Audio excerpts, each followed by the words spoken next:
Chapter 11. Aunt Beast. "No!" Mr. Murray said sharply. "Put her down." A sense of amusement seemed to emanate from the beasts. The tallest, who seemed to be the spokesman, said, "We frighten you?" "What are you going to do with us?" Mr. Murray asked. The beast said, "I'm sorry. We communicate better with the other one." He turned toward Calvin. "Who are you?" "I'm Calvin O'Keefe." "What's that?" "I'm a boy, a young man." "You two are afraid?" "I'm not sure." "Tell me," the beast said, "what do you suppose you'd do if 3 of us suddenly arrived on your home planet?" "Shoot you, I guess," Calvin admitted. "Then isn't that what we should do with you?" Calvin's freckles seemed to deepen, but he answered quietly, "I'd really rather you didn't. I mean, the Earth's my home, and I'd rather be there than anywhere in the world, the universe. And I can't wait to get back, but we make some awful bloopers there." The smallest beast, the one holding Meg, said, "And perhaps they aren't used to visitors from other planets." "Used to it?" Calvin exclaimed. "We've never had any, as far as I know." "Why?" "I don't know." The middle beast, a tremor of trepidation in his words, said, "You aren't from a dark planet, are you?" "No!" Calvin shook his head firmly, though the beast couldn't see him. We're shadowed, but we're fighting the shadow." The beast holding Meg questioned, "You 3 are fighting?" "Yes," Calvin answered, "now that we know about it." The tall one turned back to Mr. Murray, speaking sternly. "You, the oldest man. From where have you come? Now." Mr. Murray answered steadily, "From a planet called Camazotz." There was a mutter from the 3 beasts. "We do not belong there," Mr. Murray said slowly and distinctly. "We were strangers there as we are here. I was a prisoner there, and these children rescued me. My youngest son, my baby, is still there, trapped in the dark mind of it." Meg tried to twist around in the beast's arms to glare at her father and Calvin. Why were they being so frank? Weren't they aware of the danger? But again her anger dissolved as the gentle warmth from the tentacles flowed through her. She realized that she could move her fingers and toes with comparative freedom, and the pain was no longer so acute. "We must take this child back with us," the beast holding her said. Meg shouted at her father, "Don't leave me the way you left Charles!" With this burst of terror, a spasm of pain racked her body, and she gasped. "Stop fighting," the beast told her. "You make it worse. Relax." "That's what it said!"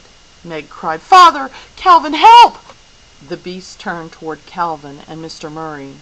"This child is in danger. You must trust us."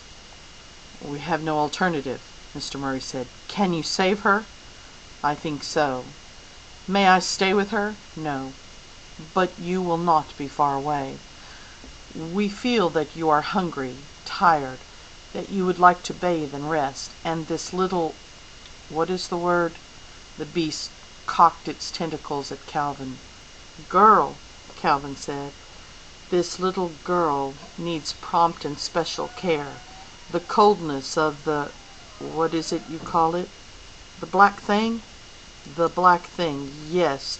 The black thing burns unless it is counteracted properly."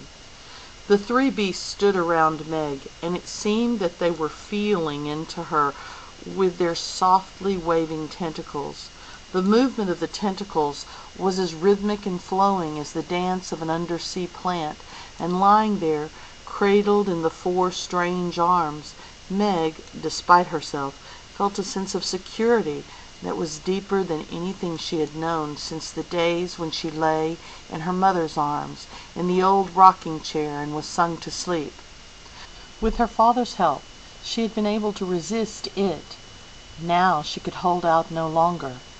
She leaned her head against the beast's chest and realized that the gray body was covered with the softest, most delicate fur imaginable, and the fur had the same beautiful odor as the air. "I hope I don't smell awful to it," she thought. But then she knew with a deep sense of comfort that even if she did smell awful, the beast would forgive her. As the tall figure cradled her, she could feel the frigid stiffness of her body relaxing against it. This bliss could not come to her from a thing like it. It could only give pain, never relieve it. The beasts must be good. They had to be good. She sighed deeply, like a very small child, and suddenly she was asleep.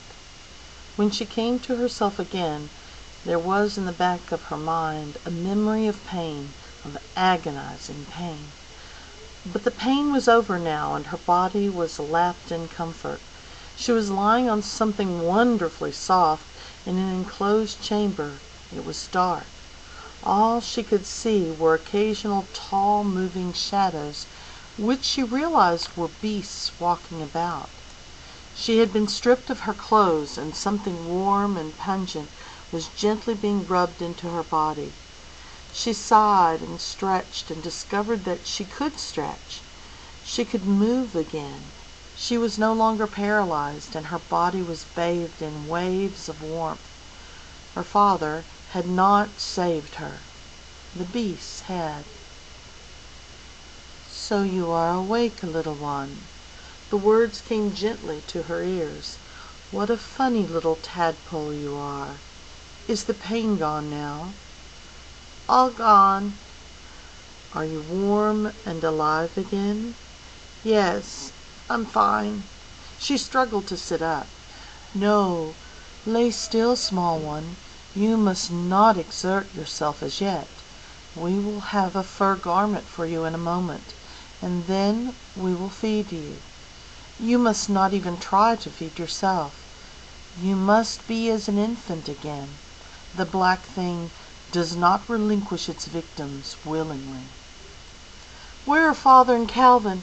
Have they gone back for Charles Wallace?" "They are eating and resting," the beast said, "and we are trying to learn about each other and see what is best to help you. We feel now that you are not dangerous, and that we will be allowed to help you." "Why is it so dark in here?" Meg asked. She tried to look around, but all she could see was shadows. Nevertheless, there was a sense of openness, a feel of a gentle breeze moving lightly about that kept the darkness from being oppressive. Perplexity came to her from the beast. What is this dark? What is this light? We do not understand. Your father and the boy, Calvin, have asked this too. They say that it is night now on our planet, and that they cannot see. They have told us that our atmosphere is what they call opaque, so that the stars are not visible. And then they were surprised that we know stars, that we know their music and the movements of their dance far better than beings like you, who spend hours studying them through what you call telescopes. We do not understand what this means to see." "Well, it's what things look like," Meg said helplessly. "We do not know what things look like, as you say," the beast said. "We know what things are like. It must be a very limiting thing, this seeing." "Oh, no!" Meg cried. It's the most wonderful thing in the world." "What a very strange world yours must be," the beast said, "that such peculiar seeming things should be of such importance. Try to tell me, what is this thing called light that you are able to do so little without?" "Well, we can't see without it," Meg said, realizing that she was completely unable to explain vision and light and dark. "How can you explain sight on a world where no one has ever seen, and where there is no need of eyes?" Well, on this planet, she fumbled, you have a sun, don't you? A most wonderful sun, from which comes our warmth, and the rays which give us our flowers, our food, our music, and all the things which make life and growth. Well, Meg said, when we turn toward the sun, our Earth, our planet, I mean, toward our sun, we receive its light, and when we're turned away from it, it is night. And if we want to see, we have to use artificial lights. Artificial lights. The beast sighed. How very complicated life on your planet must be. Later on, you must try to explain some more to me. All right, Meg promised, and yet she knew that to try to explain anything that could be seen with eyes would be impossible, because the beast in some way saw, knew, understood far more completely than she or her parents or Calvin or even Charles Wallace. Charles Wallace, she cried. What are they doing about Charles Wallace? We don't know what it's doing to him or making him do. Please, oh please help us. Yes, yes, little one, of course we will help you. A meeting is in session right now to study what is best to do. We have never before been able to talk to anyone who has managed to escape from a dark planet. So although your father is blaming himself for everything that has happened, we feel that he must be quite an extraordinary person to get out of Camazot with you at all. But the little boy, and I understand that he is a very special, a very important little boy. Ah, my child, you must accept that this will not be easy. To go back through the black thing, back to Camazotz, I don't know. But father left him, Meg said. He's got to bring him back. He can't just abandon Charles Wallace. The beast's communication suddenly became crisp. Nobody said anything about abandoning anybody. That is not our way. But we know that just because we want something does not mean that we will get what we want. And we still do not know what to do. And we cannot allow you in your present state to do anything that would jeopardize us all. I can see that you wish your father to go rushing back to Camazotz, and you could probably make him do this, and then where would we be? No, you must wait until you are more calm. Now, my darling, here is a robe for you to keep you warm and comfortable. Meg felt herself being lifted again, and a soft light garment was slipped about her. I don't know about your little brother. The tentacle's musical words were soft against her. We would never leave him behind the shadow, but for now you must relax. You must be happy. You must get well. The gentle words, the feeling that this beast would be able to love her no matter what she said or did, lapped Meg in warmth and peace. She felt a delicate touch of tentacle to her cheek, as tender as her mother's kiss. It is so long since my own small ones were grown and gone, the beast said. You are so tiny and vulnerable. Now I will feed you. You must eat slowly and quietly. I know that you are half starved, that you have been without food far too long. But you must not rush things, or you will not get well. Something completely and indescribably, incredibly delicious was put to Meg's lips, and she swallowed gratefully. With each swallow she felt strength returning to her body, and she realized that she had had nothing to eat since the horrible fake turkey dinner on Camazotz, which she had barely tasted. How long ago was her mother's stew? Time no longer had any meaning. How long does night last here? She murmured sleepily. It will be day again, won't it? Hush, the beast said. Eat, small one.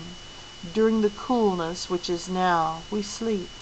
and when you waken, there will be warmth again and many things to do. You must eat now and sleep, and I will stay with you."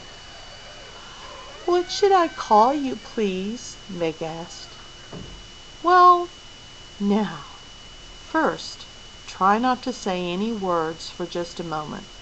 Think within your own mind. Think of all the things you call people, different kinds of people." While Meg thought, the beast murmured to her gently, "No, Mother is a one name.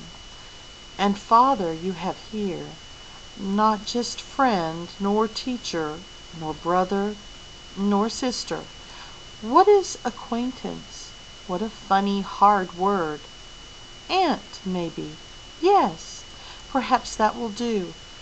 And you think of such odd words about me. Thing and monster. Monster, what a horrid sort of word. I really do not think I am a monster. Beast. That will do, Aunt Beast." "Aunt Beast," Meg murmured sleepily, and laughed. "Have I said something funny?" Aunt Beast asked in surprise. "Isn't Aunt Beast all right?" "Aunt Beast is lovely," Meg said. "Please sing to me, Aunt Beast." It was impossible to describe sight to Aunt Beast. It would be even more impossible to describe the singing of Aunt Beast to a human being. It was a music even more glorious than the music of the singing creatures on Urel. It was a music more tangible than form or sight. It had essence and structure. It supported Meg more firmly than the arms of Aunt Beast. It seemed to travel with her, to sweep her aloft in the power of song, so that she was moving in glory among the stars, and for a moment she too felt that the words darkness and light had no meaning and only this melody was real. Meg did not know when she fell asleep within the body of the music. When she awakened, Aunt Beast was asleep too, the softness of her furry, faceless head drooping. Night had gone, and a dull gray light filled the room. But she realized now that here on this planet there was no need for color, that the grays and browns merging into each other were not what the beast knew, and that what she herself saw was only the smallest fraction of what the planet was really like. It was she who was limited by her senses, not the blind beasts, for they must have senses of which she could not even dream. She stirred slightly, and Aunt Beast bent over her immediately. "What a lovely sleep, my darling. Do you feel all right?" "I feel wonderful," Meg said. "Aunt Beast, what is this planet called?" "Oh dear," Aunt Beast sighed. "I find it not easy at all to put things the way your mind shapes them. You call where you came from Camazaz? Well, it's where we came from, but it's not our planet. You can call us Ixchel, I guess." Aunt Beast told her, "We share the same sun as Camazaz, but that, give thanks, is all we share." "Are you fighting the black thing?" "Oh yes," Aunt Beast replied. "In doing that we can never relax. We are all called according to his purpose, and whom he calls, them he also justifies. Of course we have help, and without help it would be much more difficult." "Who helps you?" Meg asked. "Oh dear, it is so difficult to explain things to you, small one. And I know now that it is not just because you are a child. The other two are as hard to reach into as you are. What can I tell you that will mean anything to you? Good helps us. The stars help us. Perhaps what you would call light helps us. Love helps us. Oh, my child, I cannot explain. This is something you just have to know or not know. But we look not at the things which are what you would call seen, but at the things which are not seen. For these things which are seen are temporal, but the things which are not seen are eternal. Aunt Beast, do you know Mrs. Watson? Meg asked with a sudden flood of hope. Mrs. Watson? Aunt Beast was puzzled. Oh, child, your language is so utterly simple and limited that it has the effect of extreme complication. Her 4 arms, tentacles waving, were outflung in a gesture of helplessness. Would you like me to take you to your father and your Calvin? Oh, yes, please. Let us go then. They are waiting for you to make plans, and we thought you would enjoy eating, what is it you call it? Oh, yes, breakfast, together. You will be too warm in that heavy fur now. I will dress you in something lighter, and then we will go. As though Meg were a baby, Aunt Beast bathed and dressed her, and this new garment, though it was made of pale fur, was lighter than the lightest summer clothes on earth. Aunt Beast put one tentacled arm about Meg's waist and led her through long, dim corridors in which she could see only shadows and shadows of shadows, until they reached a large columned chamber. Shafts of light came in from an open skylight and converged about a huge round stone table. Here were seated several of the great beasts and Calvin and Mr. Murray on a stone bench that circled the table. Because the beasts were so tall, even Mr. Murray's feet did not touch the ground, and lanky Calvin's long legs dangled as though he were Charles Wallace. The hall was partially enclosed by vaulted arches leading to long paved walks. There were no empty walls, no covering roofs, so that although the light was dull in comparison to Earth's sunlight, Meg had no feeling of dark or of chill. As Aunt Beast led Meg in, Mr. Murray slid down from the bench and hurried to her, putting his arms about her tenderly. "They promised us you were all right," he said. While she had been in Aunt Beast's arms, Meg had felt safe and secure. Now her worries about Charles Wallace and her disappointment in her father's human fallibility rose like a gorge in her throat. "I'm fine," she muttered, looking not at Calvin or her father, but at the beasts, for it was to them she turned now for help. It seemed to her that neither her father nor Calvin were properly concerned about Charles Wallace. "Meg," Calvin said gaily, "you've never tasted such food in your life. Come and eat." Aunt Beast lifted Meg up onto the bench and sat down beside her, then heaped a plate with food, strange fruits and breads that tasted unlike anything Meg had ever eaten. Everything was dull and colorless and unappetizing to look at, and at first, even remembering the meal Aunt Beast had fed her the night before, Meg hesitated to taste, but once she had managed the first bite, she ate eagerly. It seemed that she would never have her fill again. The others waited until she slowed down. Then Mr. Murray said gravely, "We were trying to work out a plan to rescue Charles Wallace. Since I made such a mistake in tessering away from it, we feel that it would not be wise for me to try to get back to Camazotz, even alone. If I missed the mark again, I could easily get lost and wander forever from galaxy to galaxy, and that would be small help to anyone, least of all to Charles Wallace."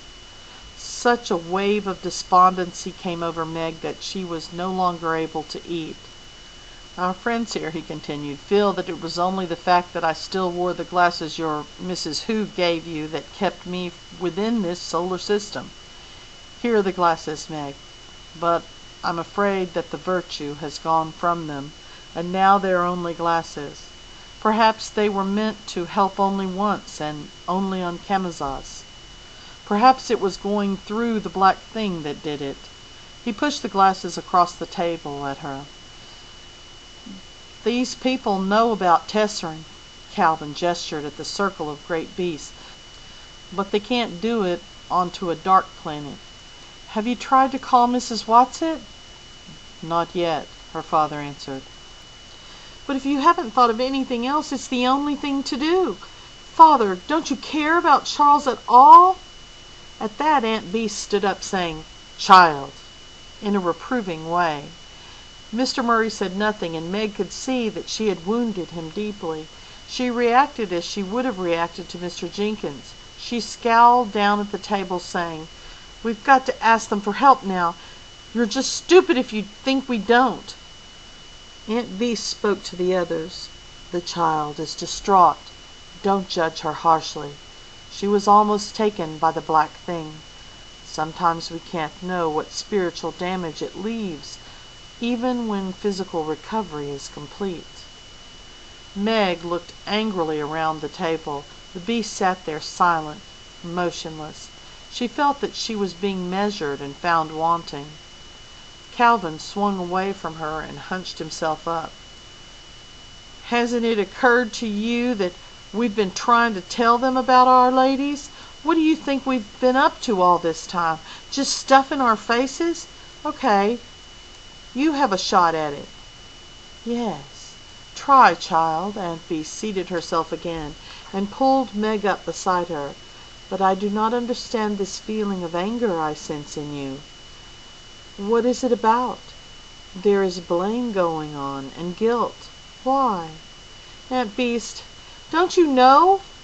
"No," Aunt Beast said, "but this is not telling me about whoever they are you want us to know. Try." Meg tried, blunderingly, fumblingly. At first she described Mrs. Watson in her man's coat and multicolored shawls and scarfs, Mrs. Who in her white robes and shimmering spectacles, and Mrs. Witch in her peaked hat and black gown quivering in and out of body. Then she realized that this was absurd. She was describing them only to herself. This wasn't Mrs. Watson or Mrs. Who or Mrs. Witch. They might as well have described Mrs. Watson as she was when she took on the form of the flying creature on Uriel. "Don't try to use words," Aunt Bee said soothingly. "You're just fighting yourself and me. Think about what they are.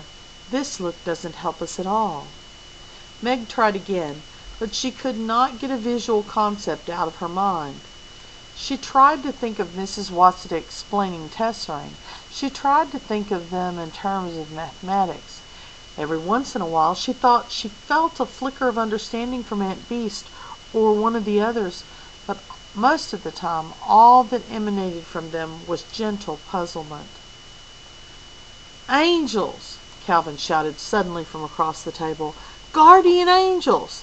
There was a moment's silence, and he shouted again, his face tense with concentration. "Messengers! Messengers of God!" "I thought for a moment," Aunt Beast started, then subsided, sighing. "No, it's not clear enough. How strange it is that they can't tell us what they themselves seem to know," a tall, thin beast murmured. One of Aunt Beast's tentacled arms went around Meg's waist again. "They are very young, and on their Earth, as they call it, they never communicate with other planets. They revolve about all alone in space." "Oh," the thin beast said, "aren't they lonely?" Suddenly a thundering voice reverberated throughout the great hall. "We are here!